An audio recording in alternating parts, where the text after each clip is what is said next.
Hello viewers, I am সুপ্রিয়। Parts of speech কি তাই আমরা আজকে জানব। পার্টস অফ স্পিচ হচ্ছে বাক্যের প্রতিটি অংশ। পার্ট মানে কি? অংশ। পার্ট হচ্ছে অংশ, স্পিচ মানে কথা বলা। পার্টস অফ স্পিচ মানে হচ্ছে বাক্যের অংশ। I am a student.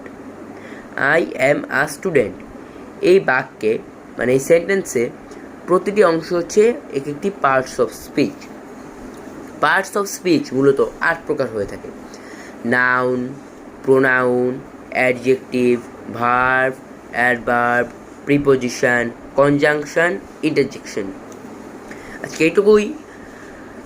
আরও কিছু জানতে চাইলে আমার চ্যানেলকে সাবস্ক্রাইব করুন এবং আমি আরও নতুন নতুন ভিডিও নিয়ে আসার চেষ্টা করব। ধন্যবাদ।